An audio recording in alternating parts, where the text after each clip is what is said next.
It's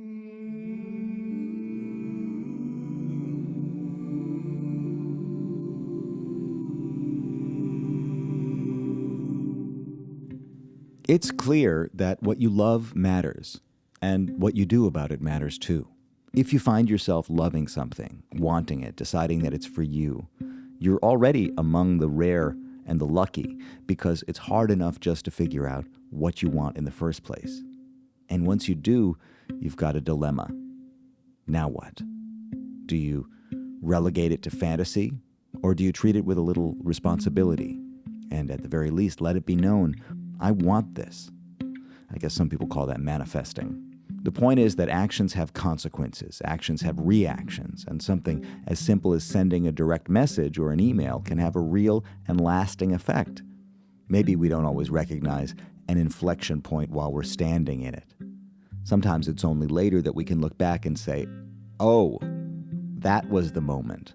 That was the before and after. Looking back on her life, so far, Phoebe Katis can pinpoint one of those moments pretty clearly. Welcome to The Third Story. I'm Leo Sidran. Phoebe Katis was a young 20-something aspiring singer-songwriter living in England, trying to figure out how to break through. She was inspired by artists from her home country, like Adele, who she looked to as a benchmark of success for longer than she now thinks was probably healthy. But she was also looking beyond the UK, aware that she had access to the whole world. Equally at ease on stage and online, Phoebe turned to social media to communicate with musicians she admired.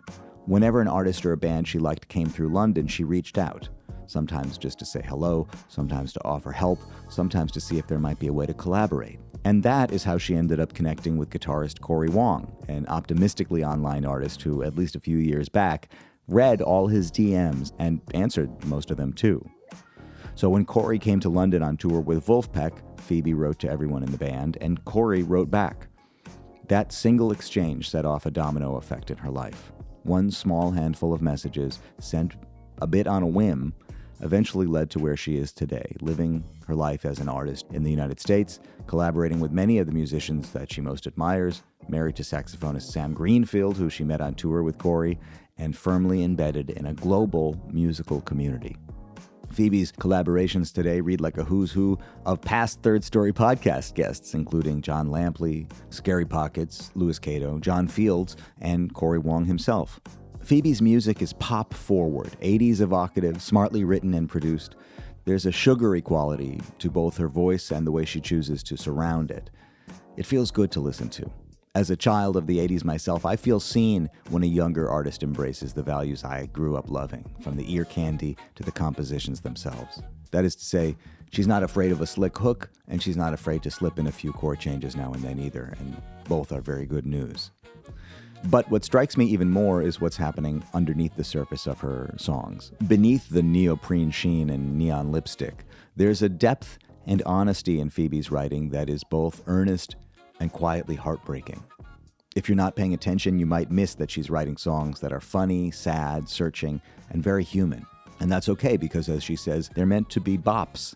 But if you're listening closely, you come away feeling like you know her, and that she's naming preoccupations many of us share, getting older, falling short of the success we imagined, wanting to please people, managing our relationship with our phones, and trying to figure out who we're becoming again and again. All this talk of the world being my oyster, of the goals that I'm supposed to be hitting, but I just keep on missing all these doors that I know I could have opened, keeping me awake in my one bed, only open in my head. Her new album, Coming of Age, her fifth full-length release, came out last year. She toured behind it in the fall, and she's heading back out this month on the East Coast. We got together recently in Brooklyn to talk about her personal journey, including that fateful DM that reoriented her life, her creative process, and her professional reality. She also spoke candidly about her side hustles, which I think are pretty cool too, actually. You can visit third-story.com to hear the full archive, hundreds of deep dives like this one, including conversations with many of Phoebe's friends and collaborators. You can read my recent writings and hear all the episodes at leosidran.substack.com. I've been spending a lot of time there lately. The Third Story is made in partnership with WBGO Studios. Visit wbgo.org/studios for all their award-winning content. Phoebe Katis learned to trust her instincts from a young age, which helped her to find her people and her place. If you have a young budding musician in your life who's looking for some guidance, Musication is a wonderful resource to help you find the right teacher. Musication offers in-home music lessons in Brooklyn and Manhattan for kids ages 3 and up. Their teachers are highly experienced professional musicians, and every lesson is tailored to each child's interests and needs, with flexible scheduling that fits into real life. Life is busy, your kids are busy, Musication teachers come to you. As a special offer for Third Story listeners, visit musication.nyc, mention the podcast, and you'll receive 2 free trial lessons. Here's me and Phoebe Katis talking it down in Brooklyn. So Phoebe Katis, Oh, yeah. here it is. We had a conversation recently in the coffee shop, and I was trying to remember what we talked about this morning as I was preparing to talk to you. And the good news and the bad news is that I don't remember. I remember loving the conversation, Yeah. but I think the good news is I don't remember the answers to my Sweet. questions. So we're going Excellent. to ask them again. That's great. So one thing that has happened since we met in the coffee shop over the summer is that your record came out. Yes. And I think when we talked, you had been sort of slowly unleashing these videos and singles. But now, a few days ago, your album came out. What does it feel like after all the build-up? Oh, it's been a big build up, this one, because I had sort of a hiatus between my last album and this one of about 3 years. So the journey for this album was like, it was a marathon. Yeah. So I feel very excited for these songs to be out in the world. And let's put it this way, it was an intense labor. This is my 5th child. Yeah. It was an intense labor. She took a while. So I'm really just so stoked that these songs are out, and I'm really proud of it, and it's doing the rounds. Yeah. You know, you mentioned this is your 5th project. That is a lot. You're early 30s or Yeah. 30-ish? I turned 33 on Wednesday. Right. So it's impressive to have made 5 albums by the time you're 33. You've been cranking. The feeling I've gotten from you, just knowing you kind of peripherally and socially for the last few years, is you are like in it. You get it done. You are constantly trying to make something happen, let people know, promote the things, write another thing, collaborate with people. You're pretty full on, I think. Yeah, thank you. That's nice to hear, because I am very deep in it. So it's fun to hear a perspective that's sort of like, oh yeah, you are doing the thing. Like, well done, you're doing it. And I'm like, oh yeah, I am. Well, I think that, you know, as so many of us are in the arts, we're constantly having to make it happen. I do think some people, even just personality-wise, are more natural fit for not the grind of getting the work done, but the grind of representing yourself in the world and being like unashamed to say, I made a thing. I want you to see it. It's important to me. I love it. I hope you love it like I love it. Like, as simple as it is to say that, there are so many obstacles between making a thing and being willing to go out in the world and say, I really hope you listen to this because I loved making it and it's important to me, and, you know, all those things. Yes, I think that is just an unabashed, like, if I don't do this thing, I'm going to be really sad. And that's inherently a selfish thing, but I've always struggled with sort of how to explain why you do what you do as an artist, because inherently it's a very self-involved thing. It's like, I've created this piece of art and I've said this thing about this either universal feeling or experience that I've gone through or something, and I want to put it out in the world, and hey, I would love it if you listen to it. Like, I've been trying to figure out what it is that makes it sort of easy to do that. Or at least it gets you past the whole sort of, I'm worried that I'm talking about myself too much, or I'm worried that my whole life is about putting out my music and that. I don't know if I've gotten to the bottom of it, so I would love your input if you have any. But if I think about my friends who put out music and artists that I love, and that, it's absolutely 100%, of course they should be doing this. I adore their music, I adore their message, I adore what they're talking about. And then if I turn that back around, I'm like, well, maybe people feel the same way about what I'm saying, so that's why I should keep doing it, or something like that. Do you know what I mean? And it's Totally. hard. You know, in the last year or so, I have really started to think about why we do what we do and what is that compulsion to do it. I came to the conclusion that, okay, so one version of what we do is we express ourselves, then ask people to come into a space, sit quietly and not speak while we publicly perform our self-expression. And then at the end of it, we take the bow. Yeah, exactly. You know? Whereas it's a lot to ask people to give us their time. it's a very selfish thing to want to take that from people. On the other hand, it has obviously been, since the dawn of humanity, important to us that there is art and artists, and that some people are the leaders of the song and others sing along. And also, like I think about some of your lyrics, we're at very different places in our lives. We have very different lived experiences. But it's funny when you hear somebody sing something and it touches you, even in an unexpected way. You have this one line about being in touch with this 15-year-old version of yourself. You say, I'm going to turn 50 and still feel like I'm 15. Yeah. Even when I'm 50, I'll still think I'm 15. Panicking about the places I have never been. Thinking of the ways I haven't seized the day. 'Cause it's my first time in, but also my last time in. So what the fuck, I'm just a kid. And I'm facing down 50. I'm going to be 50 in a year and a half. And I was like, yes. You're like imagining how it is, but I'm actually, I'm there, and I'm like, yes, that is speaking to me so much. Like, you never get past that feeling, or at least I don't. And also, you play out one day being a 60-something mother, and your daughter will come home heartbroken and need to stay with you for a while. I think that's what sort of is that the story that's basically? I mean, I hope she's not too heartbroken. What I think I meant to say was, if all goes well, then I have a child. Or I think I said a daughter in the song. I don't mind. I don't mind what I have, but I would like a child. Yes. There we go. That's on record. All right. At some point. Yeah. And then there's a moment where she asks me about my life and asks me for advice. Yes. And I'm in a position where I can give that to her. Oh, because I see. I've Because lived these lives. at this point, when you're writing the song, you're still somebody who's looking for advice. Right. And so, If she asks me what I know about life, and I'm like, will I know what to say? Yeah. Do I know? I'm still coming of age at this Yes. point, and I'll be coming of age again when she asks me. And then if she comes to my door and has a story about heartbreak, and I have to then come of age again and be Yes. able to tell her some advice that I would have told, but I don't know. Yeah, I was basically role-playing. Soon enough I'll hit 45, and my daughter, if these plans go right, will ask me what I'm sure about and the rules that I can't live without. Suddenly I'm 64 and she's banging on my front door with a suitcase and a tale of woe, saying, Mom, you always told me no one knows what to say, no one knows how they'll feel when the person in your bed starts to change. Some are made to pass on through, and some were made to stay when we are coming of age. Or coming of age, when we're coming of age.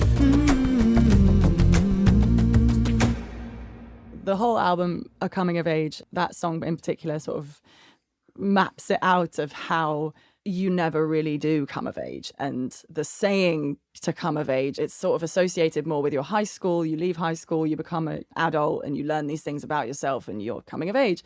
And I'm just like, but I learned things about myself in my 20s and in my 30s, and I will in my 40s and 50s, and continue to not fully arrive, I think. And there's such a pressure, especially in today's age, industry-wise, but also just, how we're all kind of pressurized to arrive somewhere, to get that massive career, to make that family, to meet these people, to move to this place, to put roots down. Or if you're not a roots person or a family person, there's a pressure to become someone, become a thing that you can market or plaster on social media or do something. Do you know what I mean? It's like there's such a pressure of arriving and achieving, and I've never felt like I've arrived. I've achieved things, but I haven't necessarily arrived in a place that I can say, like, this is who I am.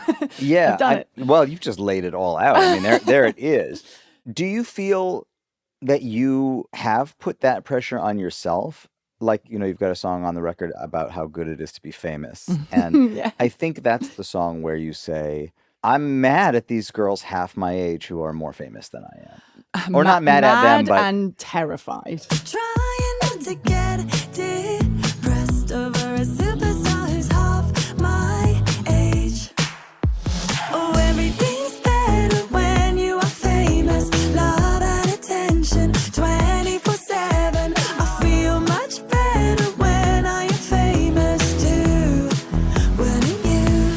That song, Famous, is basically, it's a fun little prediction of my own demise that will likely never happen, because I don't think I'll reach those heights of fame that will be plastered on front pages and all of that sort of thing. That it's sort of, it's a commentary on possibly my own demise, but also just a commentary on the culture of fame itself and how awful it is, really. Press, especially tabloids, terrible world of, pulling down celebs that have done so much to work on their craft and bring these things to the table and all this and all that. And then suddenly within one day, if they have one moment where they're slightly drunk outside a club, they're torn to pieces, or they've worn something that doesn't look very good. And it's like, do they even have any fashion sense? It's like, oh gosh, if you get to a certain stage in fame, which I definitely am not at that stage, but I imagined it for that song. It's very tumultuous up there. But it's a funny thing to fantasize about having. It's like, my version of that was, I used to say, I'm ready to have one hit, to be a one-hit wonder. I'm ready to have a terrible song follow me around for the rest of my life. Pay the bills for the rest of your life. So, like, I think your version of it is like, I know it's a downfall. I know it's terrible, and that the tabloids are going to be talking about me and pursuing me everywhere, and it's going to lead me to drink, and, but I'm ready to imagine that. Yeah, absolutely. I really resonate with that, actually, because, you look at all these legacy artists who are torn to pieces because they don't play their favorite songs. They don't play the one hit or the top hits. And whilst I feel for them, I'm also like, I would do that. I would also sell my soul for that one. Sure. Maybe. I do. But also just at this stage, like, I'm in my early 30s. I'm where I am with my career. I've done an amazing array of things. I've been so lucky to work with people. I've been so lucky to be able to tour and put out music, and the incredible people that I've been able to work with, et cetera, et cetera. But, am I at a place where it's completely paying my bills, or I'm in a certain success rate where I'm not needing my side hustles? No, I'm not there yet. And I'm still hoping I'm getting there. I'm still putting in the work and doing the music. But anything would help at this point. And I don't think that's a negative. I don't think it's selling out. I don't think there really is a sellout now in today's culture. I don't think you can. I think anything that allows you to do what you love and pay your bills is a success. That's so interesting that it has really shifted so far from the roots of rock and roll, which was countercultural and against the sort of the man and the commercialism and the entrenched powers that be. And it now has become, also culture has changed so much that now it's not only that it's acceptable, it's like it is a success if you are able to make your work and make money from it. And survive. And survive being the key word, both financially and emotionally. And I think that the financial side is quite easy to say whether you're being successful or not. Can you pay your rent? Can you pay your bills? Can you support your family? Can you do the things you want to do? You can pretty much say whether you're doing that or not. It's very easy to sort of look at the numbers. Emotionally is a different thing, though. And I think that I've grappled with that quite a lot over the last 3 years. And a lot of that has fed into this album, because you have such a Disney idea of success in the music industry. And I would grow up on Adele being the pinnacle of UK singer-songwriter. When I was growing up, I think I'm like 6 years her junior. So she put out the first record was 19, 19, you were 13. 21, 25. You're just behind her. And I would look at her, I'd be like, right, 19, first breakthrough record, BBC, touring, huge sales, this and this. That's my benchmark. I'm benchmarking that. And then, it didn't happen. Okay, no worries. 21. Okay, didn't happen then. 25. Okay, didn't happen then.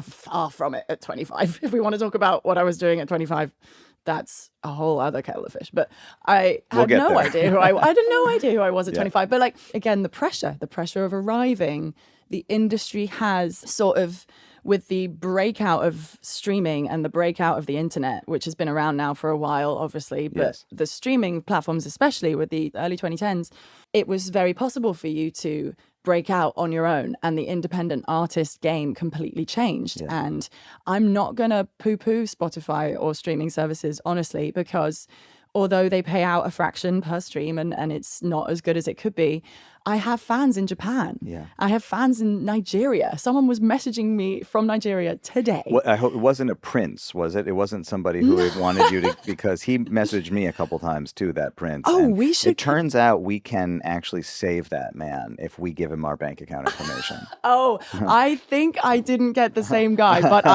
but maybe he will come up in my DMs at some point. No, I had a genuine, and I looked him up, and he's like an arranger, a music arranger in Nigeria with a band and stuff. And I'm like, how in the world does my music get to these places? Yeah. Streaming, and so I might be shackled by musicians and artists for not poo-pooing Spotify, but I am a true believer that the internet has done incredible things for artists, and it's an incredibly tough industry to be in, but I think it's also a very accessible place to be in as an artist. And as an independent artist, there are so many tools that we can now use. But to go back to like feeling emotionally stable about what success is for you, we have to change our parameters. We have to change what success looks like. Otherwise, we're going to drive ourselves crazy. Yeah. Like if I still thought success was following the Adele Yeah. motion, I'm out. I'm done. I'm 32 and I haven't had a, it's like I would be very, very depressed. And I do get down. I do get emotional about where things are at and where I think I should be. But the should word is the danger. The should word is the worst, because if you are constantly comparing yourself, you will probably never get there. Yeah. Because you're not allowing your own journey to unfold. And the pressure of asking your art to make you money will destroy it. But also because, like, in any genre, part of what you're doing potentially is speaking a kind of personal truth. Mm-hmm. And so your personal truth is whatever journey you're on, which includes being 33 and not having achieved Adele's success at 33. But of course, you can't be Adele. Adele's got that covered already. Of course. But I do think, and the reason I mentioned this thing about genre is that it's deceptive to me, the music that you're making, because it goes down so smooth. Like it you know what I mean? It's so fun and poppy and easy to listen to. And actually, as I was listening to the new record particularly, but then Spotify started feeding me other things too, and I love some of the earlier stuff too. It reminded me of the experience of listening to a pop record when I was a kid. And as you know, I'm like 15 years older than you. Like listening to a Whitney Houston record or a Taylor Dane record, or like I was trying to remember, or a Madonna record or something, where it's like, I mean, first of all, because there's so much love for 80s pop music, it seems to me. Oh, yeah. That stuff was cool sounding when I was growing up. Like that was the most modern, edgy sounding stuff. Your stuff doesn't sound overtly like it's parodying the 80s. Like sometimes people take 80s elements and they sort of play with it as a joke. I don't hear that from you. I hear like, I love this pop sound, but it feels more 80s to me almost than it does like 2010s. It feels like you're reaching into a pop language that's very familiar to me. And because of that, I think it would be easy to look past the fact that you're also telling your truth through these songs. You're doing both. You know what I mean? Like you're writing poppy, dancey, definitely slick, hip songs, but also like, you have this song from a few years ago about how you want a flip phone because social media and watching a screen all the time is so toxic and problematic and emotionally draining. Like, I'm ready for my flip phone. That's a societal commentary that you're making through a very kind of bubblegummy exterior. Yeah. I want my flip phone back. No more wild at my fingertips. Digitizing relationships. So I wanna live where I know it's at. Oh, I want my flip phone back. Firstly, thank you for saying the stuff about the 80s, because I love the 80s. Yeah. I guess I'm curious about, first of all, about the 80s. Like, is that a deliberate conversation that you've had with producers? Yes, on a number of the tracks on the record, and then some not so much. For example, Runaway Train, which is a straight up Madonna, ABBA 80s disco ballad. Yeah. That was just the box that I wanted to tick with that song. I'm on a runaway train to another life.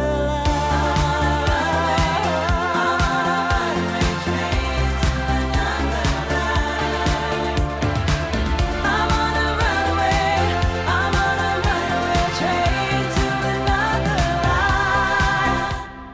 That's the other thing with this album, and I think across all of my music, but specifically with this album, I tried not to force songs into a certain box, which I feel like I haven't done a lot in my last records, but maybe Sweet Reunion, the one 2 albums before was, again, quite eclectic because it was made in the pandemic and it was really remote. And I was just asking friends for stems and it was very like, I'll just write this, this and this. Yeah.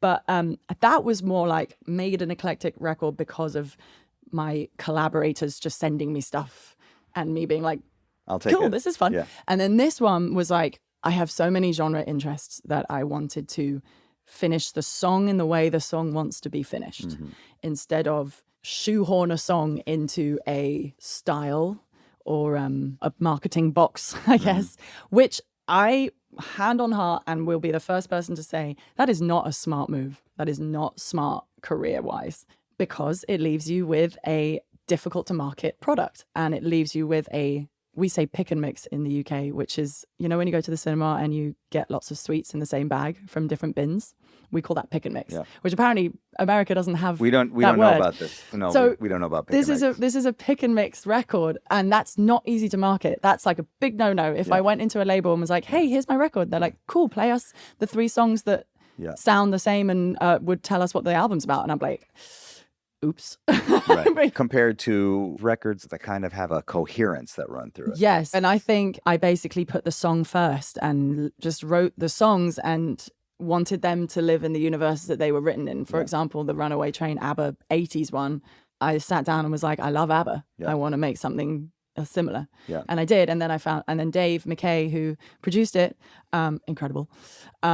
He is a big 80s lover. So I was like, you, me, 80s song, let's go. But it was, song first.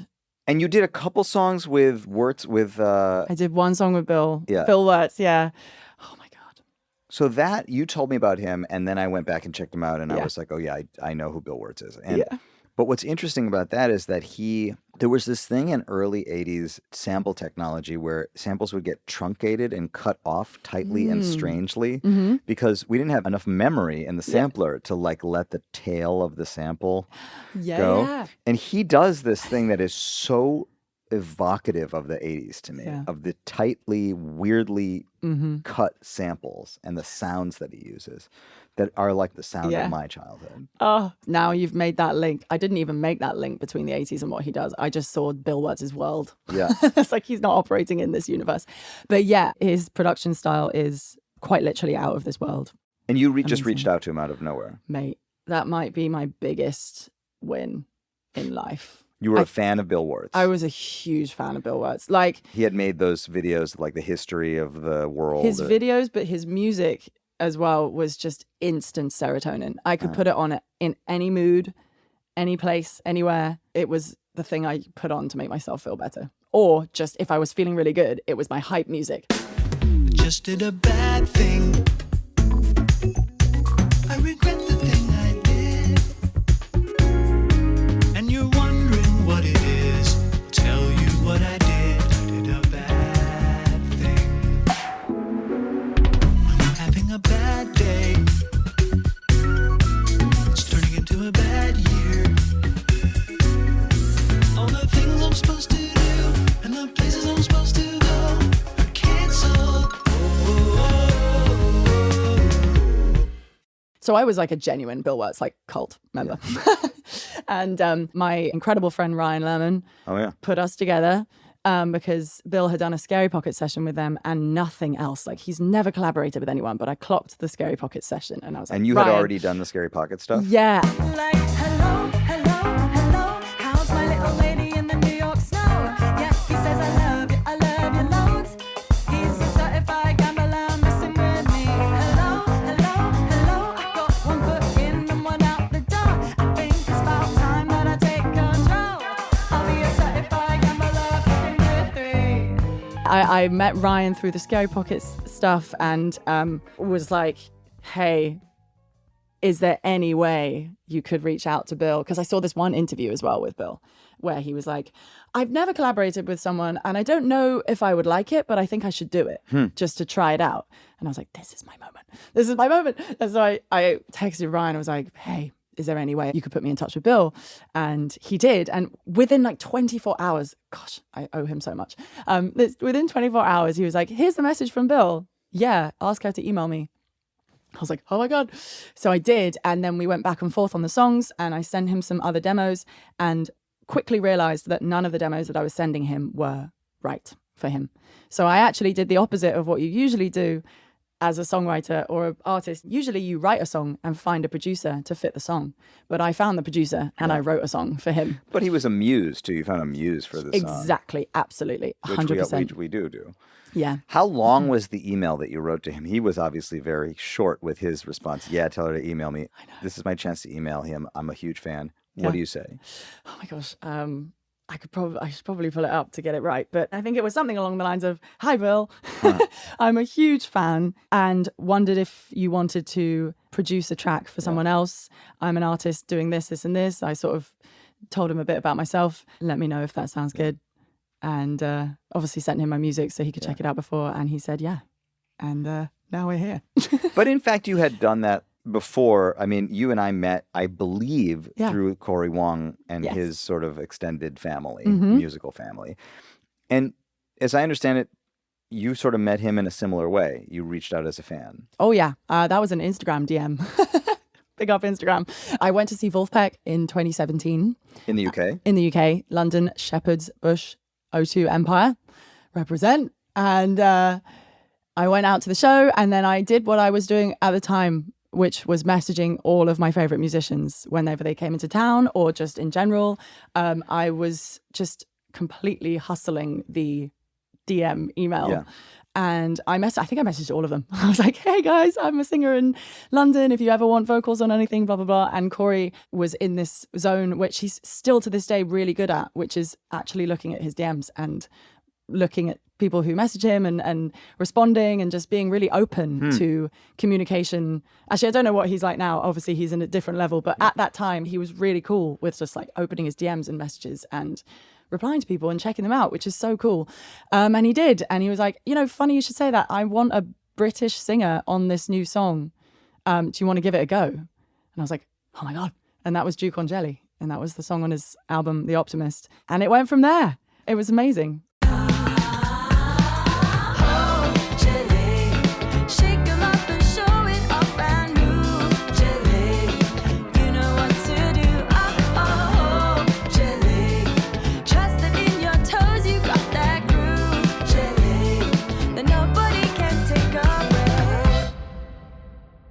And we started touring and I helped him book his first London show in 2018 or something, which is just insane to think of, knowing the heights he's at now.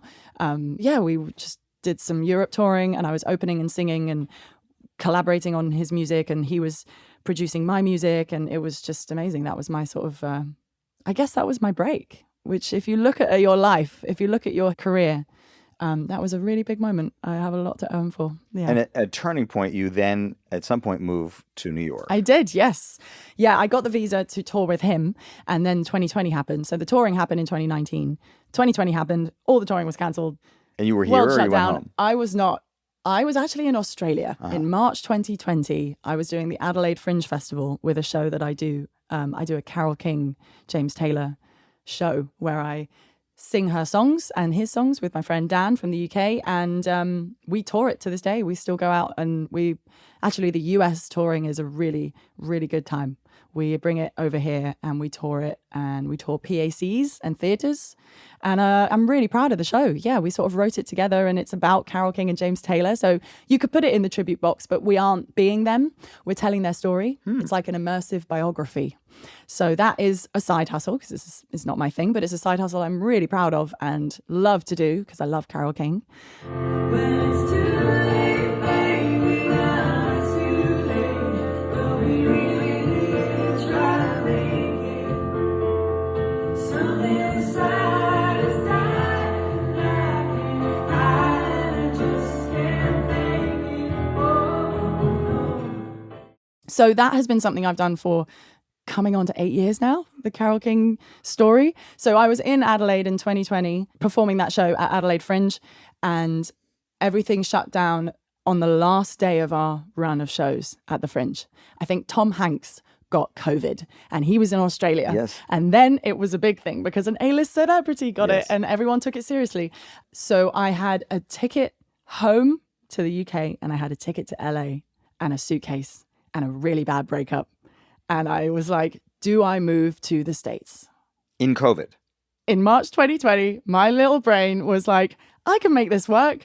And I was texting Cory and I was texting my friends in Nashville being like, I'll go to Nashville and stay with them. And well, this blows over, I'll just find an Airbnb or something. And then on the other hand, it was like, fly home, go to London.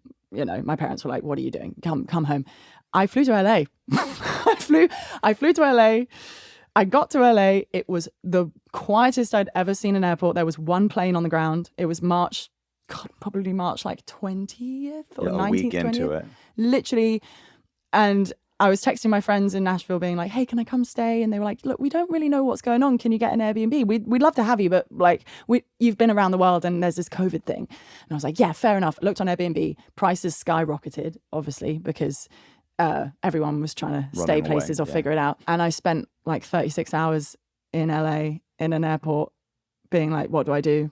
And I ended up going home. Yeah. I ended up going home, obviously. I don't know what I was thinking in the first place. I think I was so heartbroken and so willing to start a new life that I felt if I'd gone home, it would have been a step back, but it wasn't. It was the best decision ever, obviously, considering what happened. So, but I had to move out of London, moved back with my folks. Where are your folks? They're in Kent, UK, southeast. Do you have a Kent accent? Or have you scrubbed your Kentness from your accent, do you think? I don't think Kent has a particular accent. Really? I think London, you have like a posh English accent, which I don't think I have, but some people would say I do. And then you have like a Cockney accent, which is a bit of a geezer. All right, mate. All of that. I think I'm just a sort of standard Southern England accent. I don't think there's anything particularly special going on with it. Because my understanding was always that you could tell where somebody's from within a range of like a mile in England, that the accents change so The much. accents change crazy. Once you get up north or out west. Yeah. Oh yeah, the accents up north are different every town over. But that's lovely. I love the Yorkshire accent. Yeah. I was at Leeds Uni, so I sometimes slip into a Yorkshire accent. Right. Which is fun. So you moved home to Kent. Yes. I had an apartment with my ex-boyfriend and moved out of London pretty promptly, I think April, May 2020. Yeah. I was in Camden. It was really fun. And how long were you back home? From April 2020 to February 2021. Right. And then my life changed. I moved to New York. And it was still pretty raw. I mean, February 2021, there was no vaccine. Yeah. It was opening and closing, expanding and contracting. Things were still outdoor dining. Yeah, absolutely. I think I moved over and the first vaccine was that April or May. Yeah. But the city was way more open than London. It was like London died a death in 2020 and people moved out and quite a lot of people didn't move back in. Yeah. When there was chat about London opening up in comparison to other cities, it was very, very lockdown-y. It didn't want to really open up. And I was sort of getting very itchy, obviously, because I was like, I've got this visa and if I don't work, it will be removed. So you had a 3-year O1. 3-year O1. By December 2020, I was a year and a half into it. So I was halfway through it. And it's being wasted. It's being wasted. Yeah. Absolutely. Yeah. So I kind of had to move because, I sort of had to put work on this visa for it to not be taken away. Yeah. So it also helped that I fell in love with my now husband who lived in New York at the time and I moved in with him. Right. So how did you manage to fall in love and move in with Sam from Kent? Oh, this is a beautiful story, really. I mean, we met touring with Cory. He was playing saxophone with Cory, and I was opening on the West Coast tour. But you were in a different relationship with at a different guy, yeah. So we became really, really good friends. And then the breakup happened over COVID, over like January, February 2020. I was breaking up with my ex, and me and Sam started talking basically every day, April-ish onwards in 2020. He was the person that I would talk to every day. And he was in Philly and I was in UK. Is that where he's from? He's from Philly? Yeah. And so we had he moved home to Philadelphia during COVID Yeah, also? he moved into New York on March 1st, 2020. He was like, yay, Big Apple, this is going to be great. And then it was like, oop, nope, going to go back to Philly. Yeah, so we would FaceTime the whole time. And mainly I was getting over my ex a bit. So we were just friendly. And then by September 2020, October 2020, it was like, I like you. This is fun. This is what is this? So remote video dating, basically for 6 months. Yeah, pretty much. I mean, we had that in-person time and we really connected when we were on tour. Like we had a lot of similar interests, and he was vegan, and we were both not drinking, and we were both listening to Sam Harris, and we were both doing cold shower therapy, and like there were all these things that we really connected on. And It's a lot of information that you just gave right there. Are all of those things still true? You're vegan, not drinking, listening to Sam Harris, and doing cold shower therapy? Okay, here's a test. 2 out of those 4 things are still true. Okay, are you doing Wim Hof still? Correct. Cold showers ish. I'm trying to. Yeah. And you are still vegan? Yeah. Still vegan. Yeah. Yeah. Yeah. Vegan. Definitely drinking again. Yeah. No, I definitely I figured that was the one. Yeah. You're like, she's definitely not teetotal. So I had a very good time not drinking. Just putting that in the podcast too. If you ever feel like you do want to stop drinking, it actually is wonderful. Yeah. But I went back to it with more moderation, which was something that came from not drinking.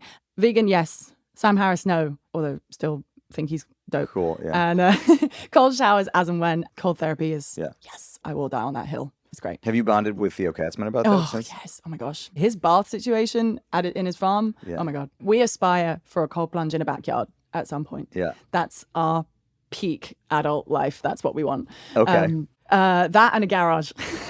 Right. Well, you can put the plunge in the garage if you need to. Exactly. Okay. So you bonded over these lifestyle things. Yeah. We bonded over lifestyle, became really close friends. And then December 2020, I still couldn't leave to the US because there was still a ban on any international travel, even if you had a visa.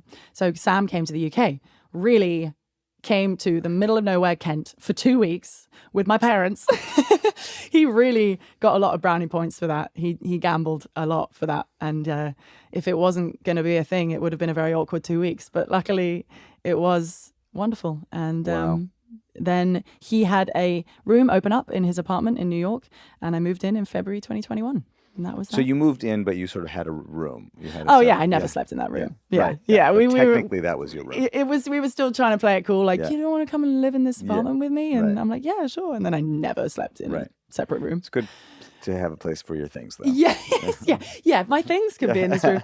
I'll pay for a storage room. Yeah. And then we just knew. I was insanely lucky to go from one pretty killer heartbreak to the one. Yes. Now you're married. Now we're married.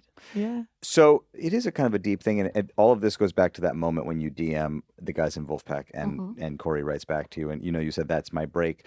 But when you said that, like what I was thinking was, okay, maybe it's your professional break, but it's also just the break in the narrative. It's the thing where everything, there's a before and an after for all of that. You met Sam through Cory. You ended up moving here because of that relationship. Your career today is organized around being in New York, it seems, right now. Do you feel that you'll be in New York now for a while, or do you think about leaving? Oof. We're going to leave. You're leaving, yeah. We're going to leave. We're going to leave because we want kids at some point, and I just have this golden ticket of the UK, and I'm very lucky to be able to not pay for my child. Oh, right. And healthcare. Yeah, it's just easier. And my family's there, my mum's there, and I'd want to be close to them. And so that will happen. Yeah. We're saying within a couple of years, maybe. Yeah. But we love New York. I love New York. It will be really hard to leave, but we have, some bucket list plans of moving back and being able to be in a nice part of town where our kids can grow up or something. I don't know. We're still spitballing it. But the thing is, we're touring so much that we're not even here half the time. Right. So the amount of rent we're paying, it's starting to not make much sense in us being here full time. Yeah. But we definitely want to be back at some point. I'm putting that on the record too. I love New York. You want to leave and then come back? Well, it's funny because we talked about this in the cafe, and you were saying that if you leave New York and look behind you, you're not ready to leave. I never want to look over my shoulder and say, I'll be back for you. Exactly. And I'm in this weird position where I'm like, right now, it doesn't make sense, but I do want to be back because I love New York. But I feel gravitationally, I really understand what you're saying because of the beast that is New York and the personality that it is. And there's a difference, though, also. I mean, I've been here 20 years. Yeah. So the idea of living here 20 years, leaving, and then thinking, but I'll move back one day. It's like, just put in the time now, just finish it, whatever it is. Exactly. You talk about side hustles. I did not know about the Carole King side hustle, but I do know about your job. Can we talk about this? Yeah. Are you open to talking about this? Well, it's funny because when I started it, I was like, I don't want to talk about it publicly and do this and do that because I want my artist thing to still be the thing, which it is. But I kind of said this at the beginning of the podcast. I'm fucking that off at this point because whatever you can do to be an artist and to say that you do that and put out music and make your records and tour, whatever your side hustles are, that is just as important.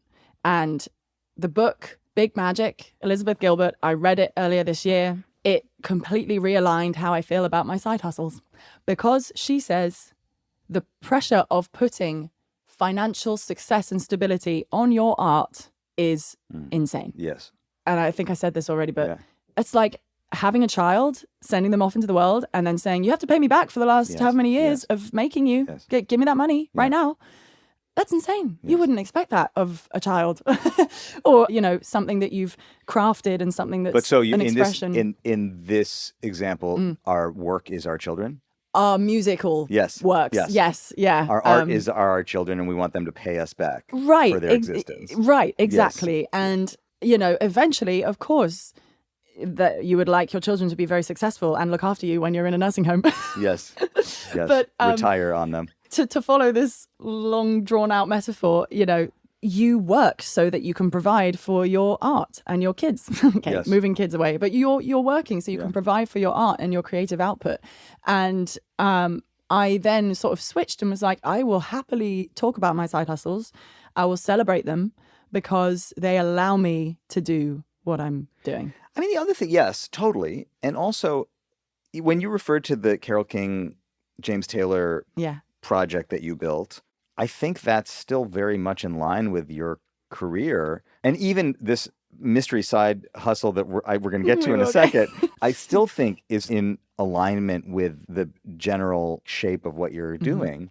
But also, we are all multifaceted. Yeah. We just are, and the idea that there's one primary dominant thing that defines us and everything else is in the way of that is, I just don't accept that, because I think, and maybe for some people there are single-minded, but even Sam, who is a ridiculous saxophone player, and I'm sure puts in so much time on his craft, is also a hilarious creator. Absolutely. And a funny presenter of things and a band leader and a multitude of things. Like 30 years ago, we might have said like his job is just like play the saxophone. But today, that's just one of many things that he's doing to build a career. Yeah. So you have been working in a management office. Yes. Working in the management of other artists, basically. Yeah. I'll name drop him because he's awesome. Yeah. I work with Andrew Lieb over in LA, who has Deep Fill Talent Co. And we manage a roster of artists, and I basically am his day-to-day. And honestly, it's probably the best side hustle I could have worked towards, considering what I do for my artistry. Yeah. Because I have this eye into the industry from the other side of the table. Yeah. And it's so helpful, and I'm learning stuff every single day.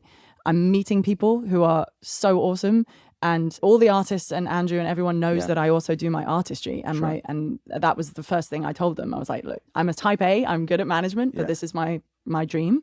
And the whole way through, they've been insanely supportive, everyone. And I don't take that for granted. I think that's really important. Did you have to agree that you wouldn't exploit any relationships that you develop working for Andrew for your own career? Absolutely. No, I'm really careful with that. I will ask him whenever... Yeah. If there's someone I'd love to reach out to, I ask him first. Yeah. And he has also been incredible. He put me in touch with Andrew Friedman over at RAG, who knew who I was, but through a few different people. But Andrew made the email connection, and now I'm on RAG. I'm with Royal Artists, and they're my agents, and that's really, really awesome. Yeah. And and I think there's a really important thing when you're figuring out maybe what your side hustle should be, or what you could be doing for money, what you could be hustling. What are your limitations? And also, what are you good at that you may not say that it's not very glamorous to be really good at spreadsheets and type A and organization and emails? It's not very glamorous, but people bloody need that. Yes. They need that. The industry needs that. You need that for yourself. So the more you flex those muscles and earn money, brilliant, excellent, the more you can support yourself as an artist too. Like you said, we are multifaceted, and I think that should be celebrated and not seen as a hindrance in a world that, really does need you to be marketable. And we can circle back on that. And there are so many what ifs. They are a waste of time. Yeah. They are a waste of your time. They are a waste of your energy. For whatever reason you have ended up in this situation. Yeah. You've fallen in love. Yes. You've brought life into Yes. this Yeah, world. yeah. You've done all these incredible course. things. I've moved to New York. I've moved in to one of the most expensive cities Yes. in the world for a reason. I'm going to make it work. You're going to make it work. Yes. Like the what ifs are very dangerous, and they come to us in the dead of night and they eat away at our brains and they give us insomnia. But the world doesn't care about what ifs. The industry doesn't care about what ifs. Your bills don't care about what ifs. Your family doesn't care about Yes. what ifs. Also, your dreams don't care about what ifs, because that again is going to crush them instead of support them. And looking at yourself in the present and saying, what can I do now to support my dreams? And what can I do now to achieve my goals? Yeah. That is the only thing you should be focusing on. Yeah. And that is very Sam Harris. Yes. Yes.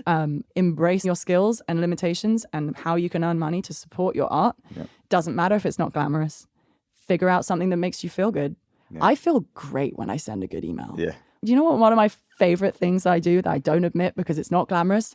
Routing tours. Yes. Like opening a map and putting in venues that I have offers in or that I know people. I did this for 2 house show tours, right, in 2023. Sent out a blast on Instagram. Anyone want me to play at their house? Blah, blah, blah.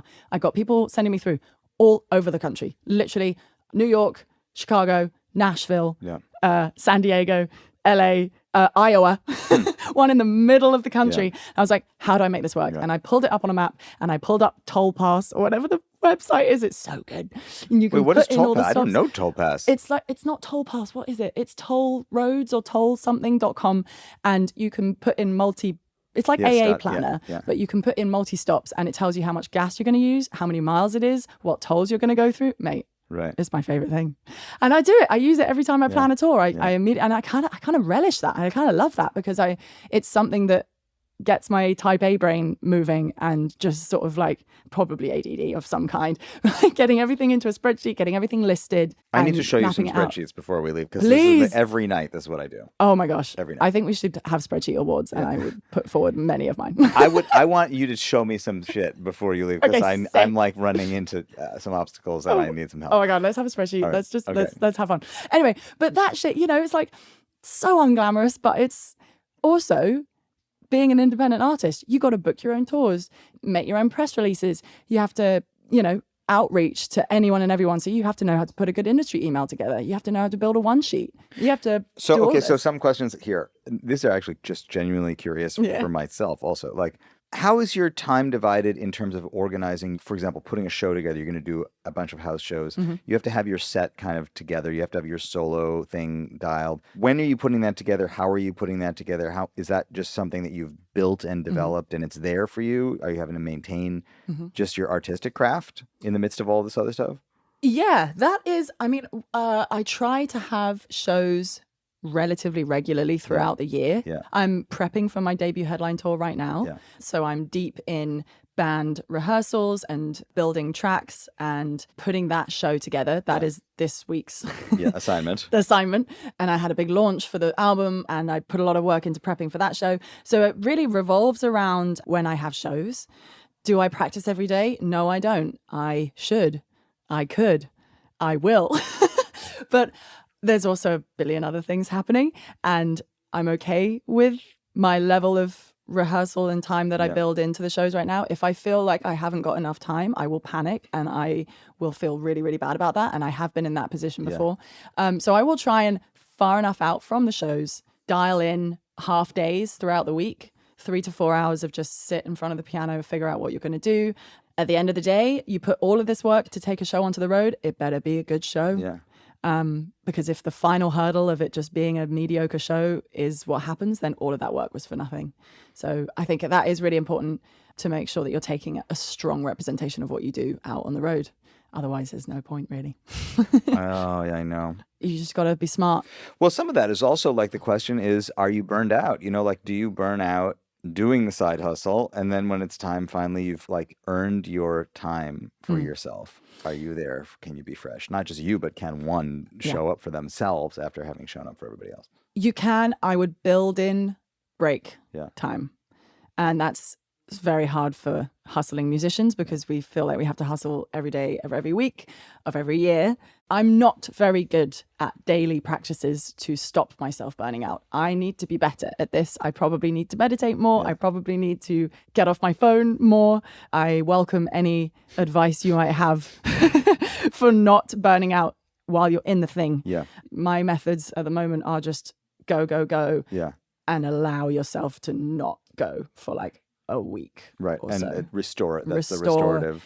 And try and give yourself grace in that week to be like, don't look at your phone. Just it's the weekend or it's Yeah. Thanksgiving or it's Christmas or something. Just like try and leave it behind and give Yeah. yourself this time because you worked so hard before that time. And it goes in waves too, you know. I mean, it goes in Absolutely. phases. There was a time when you were listening to Sam Harris and vegan. Oh my God. Or no, you're still vegan. I'm still vegan. Yeah, but you were not there was a drinking. time where I wasn't drinking and I was Yeah, listening to Sam Harris and I was meditating. Yeah. I don't know where she's gone. where has that Phoebe gone? What about, do you journal? I used to journal. Yeah. I used to journal religiously. Was it helpful? It was, and then it wasn't. Yeah. It was, and then it was just me looking at a page thinking that I had just had to write down my negative thoughts, and actually I was starting to dwell on my negativity more than my positivity, and it wasn't helping. Yeah. I do think journaling is very important. I want it to come into my life naturally instead of forcing it, which people who journal are probably like, no, you should do your morning pages and journal And whether that's you how- want to or not. yes, And that's the point. that's And I'm the point. like, I absolutely hear that. I will endeavor to get back into some formality around it. But I hit it really hard at the beginning of this year, probably for the first 4 or 5 months of the year. Wake up, meditate, and journal. Oh, wow. And Okay, just a yeah. few, the morning pages. And then it's like exercise or anything else. It's like the second you take a day off or a week off, then just getting back onto it, it's just so much harder to climb back onto it once you get off of it. try to give yourself grace in what you can and can't do and what you can and can't make time for, instead of feeling like, Right. well, Beyonce also has 24 hours in the day. Or Cory fucking Wong. I mean, that's the one that I can't Cory. understand how he does what he Yeah. does. I don't understand how he does it. He's a machine. Having seen the thing operate, is he a machine? Something he told me which really helped was he goes to the studio Yeah. and works as if it's his day job. Yeah. So he will get up and go to the studio at 9 o'clock in the morning Yeah. and he'll leave at 5. Yeah. And he'll give himself a working day Yeah. at the studio, or at his desk, and whatever it is, around his family time, so that he can be both. Yeah. And that's also something that, It's very again, Nashville. That's a very Nashville mentality. It's Even though right, he's yeah. Minneapolis, but he's Nashville too. He's, Yeah. But it's really important because I think you forget that too, because the tortured artist thing where you're Yes. like up at 3 o'clock in the morning and you're writing, or you're like gigging 5 days a week and burning yourself out and not being able to get up in the morning, or what it's like, those days I think are kind of gone if you want to achieve stability with your artistry. Yes. Stability meaning emotional, financial stability. You have to treat it like a day job. It's a career. And I think that's very important. You have to take the reins of it first, because the romantic finding an artist in the smoky room of a club in the 2000s and making them a pop star overnight, that's TikTok.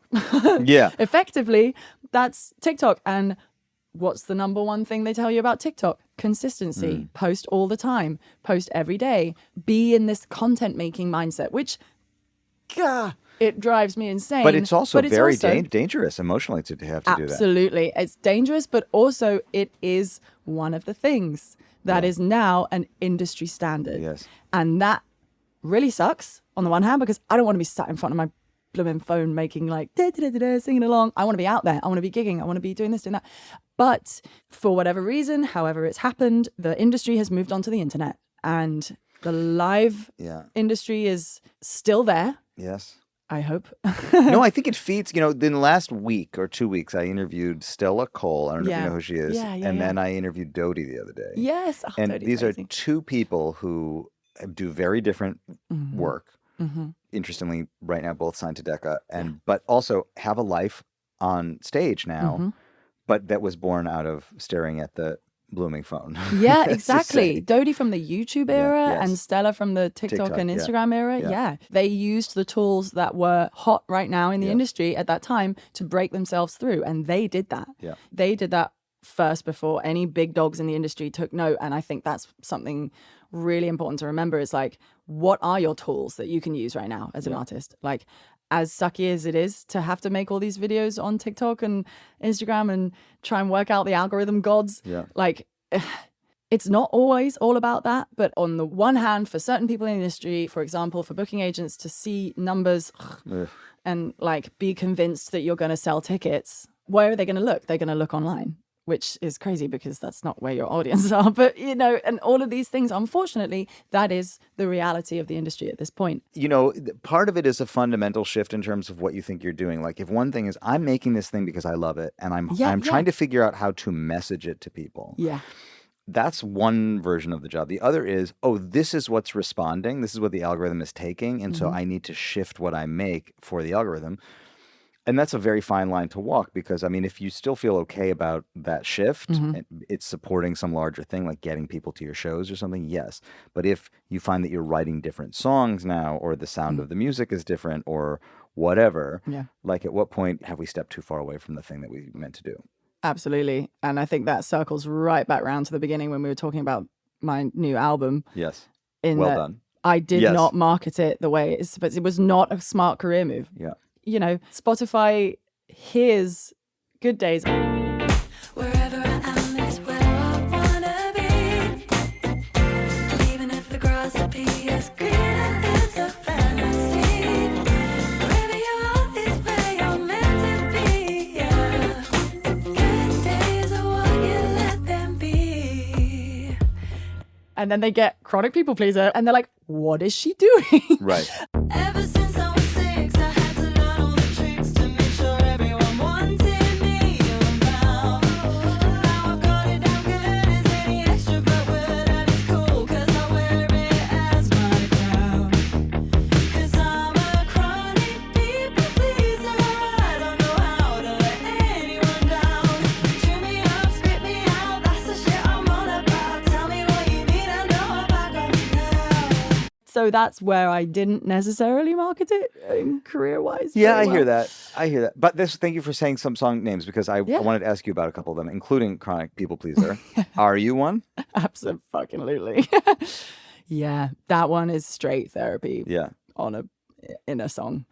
And it's funny because I sort of span out about that too and was like, do people think me calling myself a chronic people pleaser is me saying I'm a really good person because I just think about everyone else? And literally, I texted my friend this and she was like, Phoebe, that is quite literally what you're talking about in the song. You're worrying about what other people think about you. That's so true. In the song where you're saying you worry about what, because inherently as a chronic people pleaser. Because if you don't like me saying that, I don't have to say that. I could say something else. If you don't like it when I say I'm a people pleaser, I'll say it a different way. Yeah. And if that would please you more, I could change it. Exactly. It's so dumb. But the heart of that song is literally that I will just go out of my way to put everyone else first, which inherently sounds like, yay, look at me. But it's chronic. It's bad. It's like I don't make time for myself. I don't make time for my art. I take a lot of time and energy away from myself because I want to do favors for people and do this and do that, which is not great. Firstly, it's just not great for me, I think. But it also is just my inherent need for people to like me. Yeah. So again, it's all selfish. It's all completely selfish. Well, but it's that also ties back to where we you know started what I mean? also, which is like, is it selfish or is it selfless? Is it like, Right. is it selfless to be a giving person? Depends. I mean, so, you know. Oh, yeah. On paper, I look really selfless. Yeah. What a nice person. Yeah. But inherently, I just want you to like me, so I'm going to do things for you. Yeah. Yeah. just the spinning out about it, I could go for it. But I do think that that's a big part of what makes what you're doing unique is that it is filled with a lot of honesty and directness and willingness to name those things. And like, that's why I was saying it's easy to look past it because it's kind of in a shiny package. Mm-hmm. You know, it's these, as you say, it's these bops, but it's like you say real shit inside of those shiny packages, including raising the question about what it means to be a people pleaser or thinking about mortality and aging and really allowing yourself to speak about it, wanting a family and saying that. There's so many things like that I think are really special about what you're doing. So thank you. I congratulate you on this record. Thank you so much. And I hope it's somewhat cohesive in the fact that it's from me and my brain. Yes.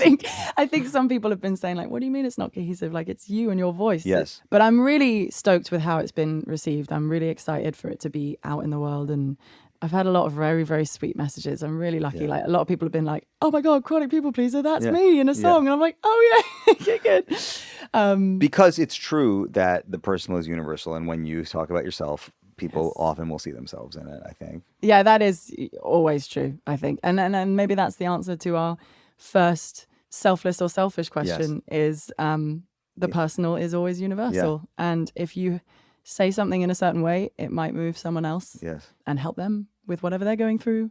That, I think, is just my constant thread that I come back to. It's just like, maybe someone feels better about themselves if they hear this song. Sure. Phoebe Katis, thank you for making the personal universal today with me. Thank you so much for having me. Congratulations. I didn't gush about this third story, though, because I love this podcast. I've been listening to it for years, and I'm just so honored to be here. So that's that. So thank you for having me. Oh, yeah, of course. Thank you for being here. There she was, my friends, Phoebe Katis. Coming of age, pleasing people, side hustling, doing it all. The Third Story is produced and hosted by me, Leo Sidran. Today's episode was edited with help from Ray Long. I'll be back again in your headspace before you know it with another deep dive. Until then, I'll talk to you soon.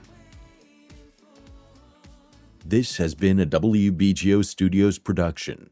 To learn more about WBGO Studios' award-winning podcasts, special concerts, live streams, and more, visit wbgo.org/studios.